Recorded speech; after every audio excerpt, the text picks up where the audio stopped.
girls made fun of this guy and called him Harry Potter, and you will not believe what he did to them. In 2014, Ryan Walker and his mother were going grocery shopping when he passed by two girls sitting on the steps inside of the grocery store. Ryan then thought nothing of these girls and went inside to shop with his mother, and when he came out, these two girls were still sitting there, but this time, one of them grabbed his shopping bag and said that he resembled Harry Potter. And that is when Ryan lost his temper. Ryan grew super angry and went back in the store, grabbed a gallon of milk or water, and poured it all over the girls. Knowing they would follow him, Ryan also grabbed a vegetable knife and slipped it into his pocket and waited for the two girls to follow. And when they did follow him, Ryan turned around and stabbed one of the girls in the face, and the other one he pushed down, kicked and punched and slammed her head against the fence. It was said that Ryan was repeatedly screaming, "Die, die," while he was stabbing and kicking these girls. It was even said that he stabbed one of the girls so hard that the blade in the knife broke. Be careful who you talk to. You've been watching horror movies since you were a kid. You know every movie monster's name and complete backstory. You've even braved the winding corridors of an overpriced haunted house. And you're jaded, you're desensitized, you can't get back that feeling of terror and dread that you experienced when you were a kid. Well, get off your ass and go and watch Lake Mungo, cause this shit is terrifying. Lake Mungo is an Australian horror mockumentary about the death of 16-year-old Alice Palmer. As her family copes with this great loss, they begin to unpack the relationship they had with their daughter. Or rather, the relationship they thought they had with their daughter. Lake Mungo takes no cheap shots. Its conservative use of conventional scare tactics like the jump scare makes it all too real and far more frightening. It's a paranormal slow burn with a deliciously haunting payoff. If you think you know what's going to happen, think again, and pay very close attention to each unsettling image and brilliantly acted account of Alice's death. I'm not kidding, this acting is so good you'll be checking IMDb to make sure this is a work of fiction. So if you're dying to be scared, Lake Mungo is the movie for you. Trust me, after this one, you'll want to sleep with the lights on. My grandma gave me part 10. Got the Haitian hat ready, so let's talk about it. Now with this one, she didn't really tell me. I wasn't supposed to know. I was eavesdropping, to be honest. But at least I know, and now I'm about to tell y'all. And this was a good one, too. So, if you ever have a dream that you're doing the devil's tango, that means you're doing the devil's tango with a demon. Yup. Why do you think it feels so good? Why do you think that sometimes when you wake up, you feel like you can still feel it? We are all victims. No matter if you're dreaming you're doing it with your boyfriend, Chris Brown, because it's not them, it's definitely a demon or spirit. And that's not even the worst part. They can get you pregnant. Yep, it's definitely rare, but it can definitely happen. But I can say that 9 times out of 10, you're not going to carry full term. Like, not the whole 9 months. Trust me, you do not want that happening to you because you don't want anything attached to you. So yeah, think about that the next time you wake up from a happy dream. Stay blessed. Is that there are people that have been missing.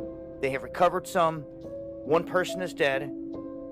35 people pulled from the collapsed building as of right now, and the search and rescue is ongoing. Here is a clip of this coming down. This is the only video footage that I know of at the moment that shows this. There was a lot of speculation as to what happened. Even the mayor showed up saying that it looked like a bomb went off. And you can see how the second stack fell and went down right there after the initial collapse of the interior.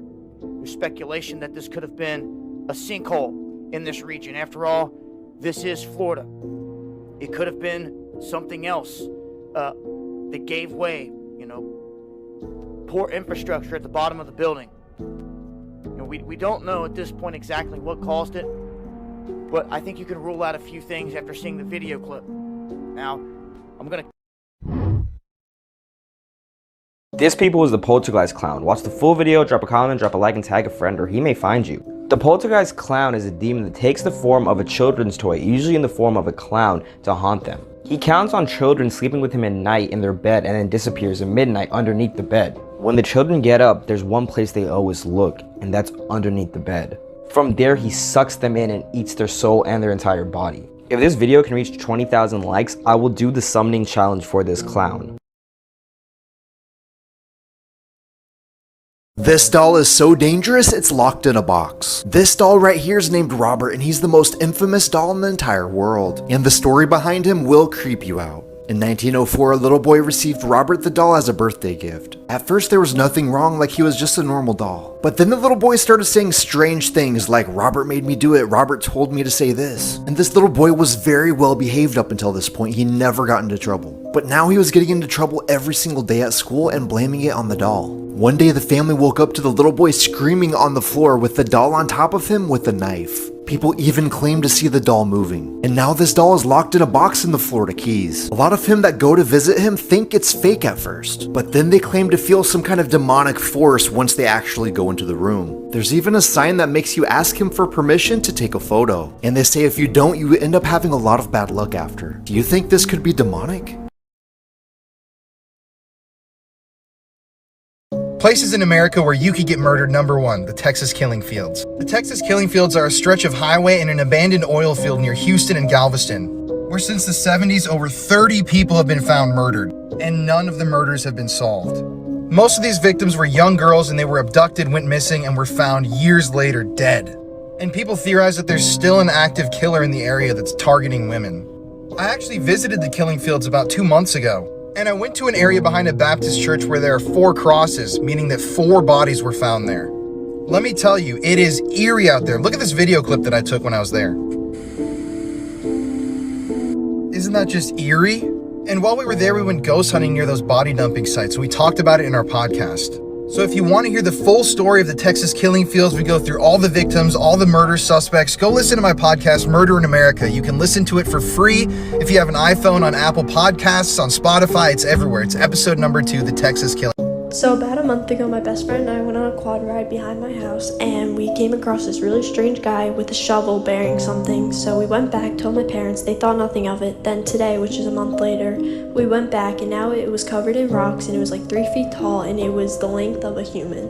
So we got my mom, and we ended up getting the cops involved. So they undug it because they thought there was something weird. So then they found a few pieces of evidence of something, but they don't know what it was. So we don't know if there's a dead body or somewhere or not.